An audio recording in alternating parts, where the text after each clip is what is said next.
Hello, Scorpio, Sun, Moon, Rising, and Venus signs. Kamusta kayo? Sana po nasa mabuti kayong kalagayan. Welcome back po sa Star Tarot.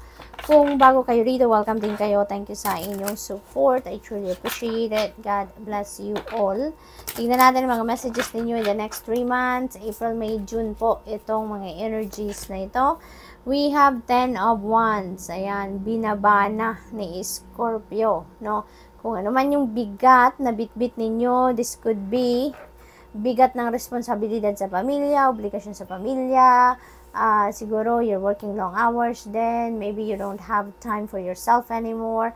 Kumbaga parang there's no life after work, diba? Maaaring ganun din ang sitwasyon ninyo dito sa trabaho.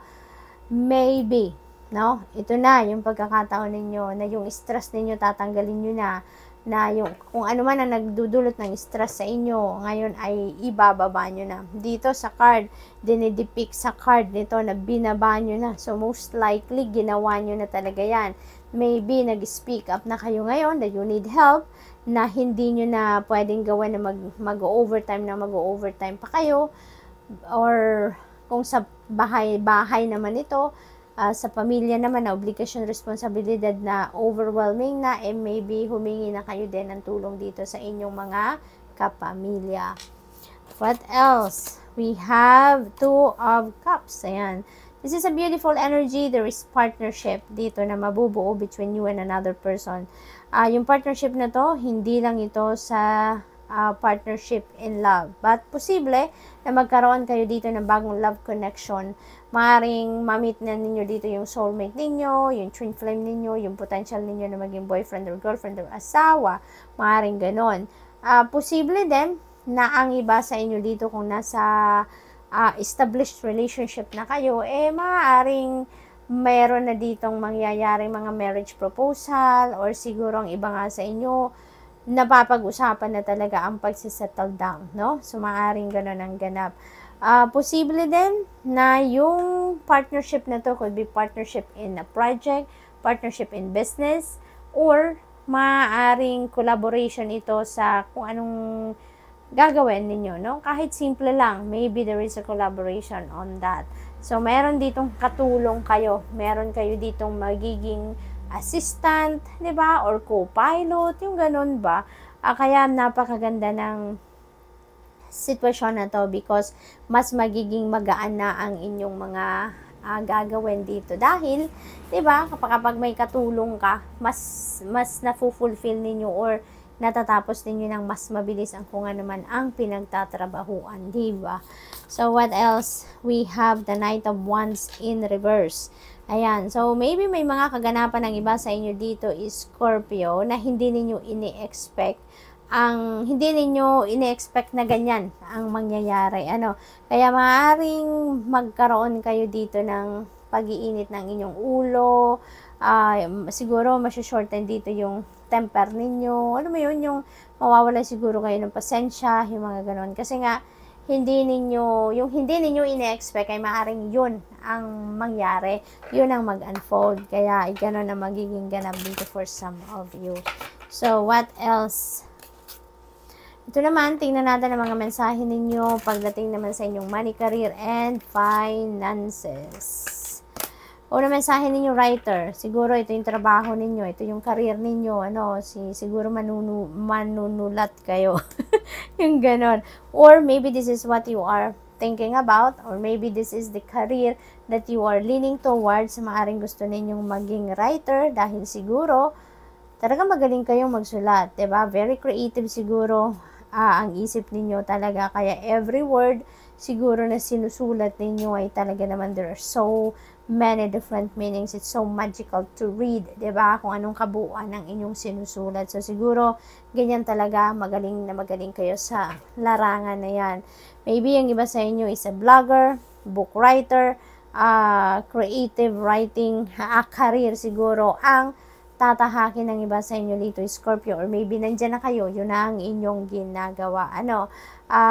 Maaari din na ang magiging career ninyo or trabaho ninyo sa ngayon, or maybe yun na nga ang ginagawa ninyo. Siguro nagsusulat kayo ng mga articles and very powerful, yung bawat content na ginagawa ninyo siguro, or bawat sinusulat ninyo na article is very, very influential, very powerful. Kaya siguro maraming tao ang natatouch ninyo ang buhay, maraming tao siguro yung nababago ninyo ang pananaw in a good way, yung gano'n, ano? So, congrats, Scorpio. The past, something from the past is coming back, perhaps an old job or an unfinished business. Ayan, so meron ditong, pagbabalik. Maaring, ang iba sa inyo siguro dito, makakatanggap pa rin ng offer, no, doon sa dati na ninyong pinagtatrabahuan. Maybe, i-hire kayo uli. Maaring ganun ang ganap dito. Posible din na meron pa kayong unfinished project na babalikan ninyo sa ngayon dahil ngayon siguro meron kayong mas maraming oras na, mas maraming panahon na para ipagpatuloy kung ano man ang unfinished project na yan. So, look to the past to understand the future, a lesson, an experience, or an old skill. You could be also earning or receiving money from something you did in the past. Maaring may parating din na pera sa inyo. This could be return of investment, ano? Maaring matagal na kayo ditong matagal na ninyo itong pinagtrabahuan, matagal na ninyo itong ginawa, natapos na siguro na proyekto at ngayon pa lang kayo maaring mabayaran or maaring ngayon pa lang ninyo makukuha ang inyong komisyon.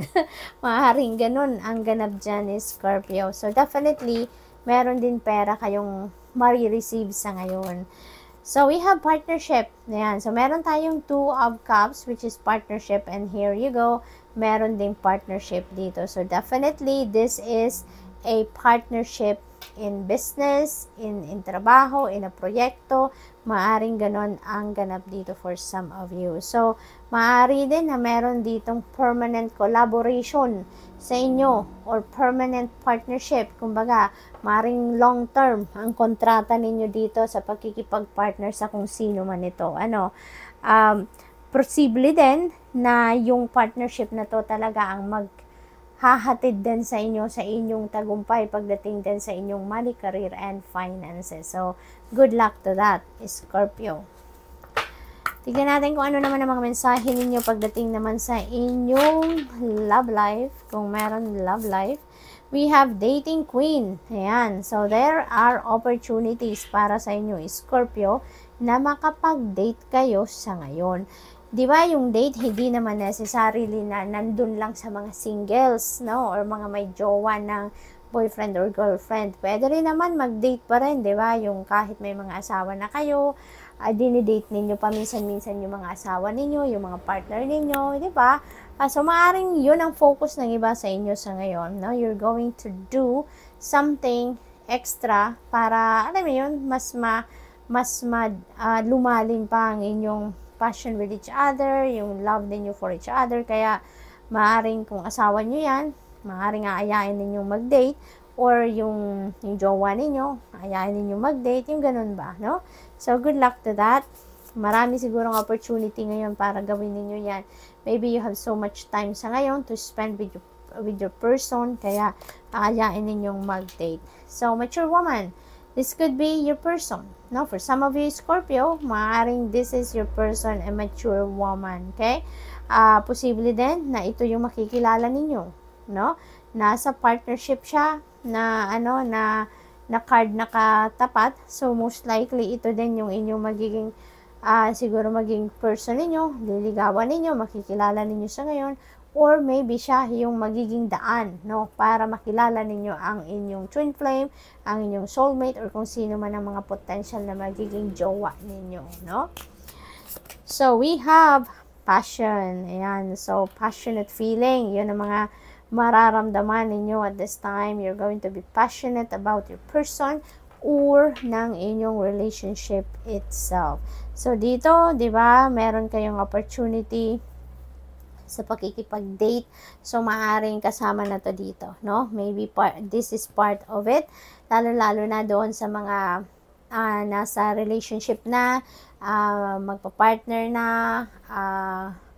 mag-asawa na, yung mga ganun. So, maybe ngayon, mas magiging passionate kayo with each other. So, good luck, Scorpio. And that's all I have for you for the next 3 months. Thank you for watching. Love and light. Namaste.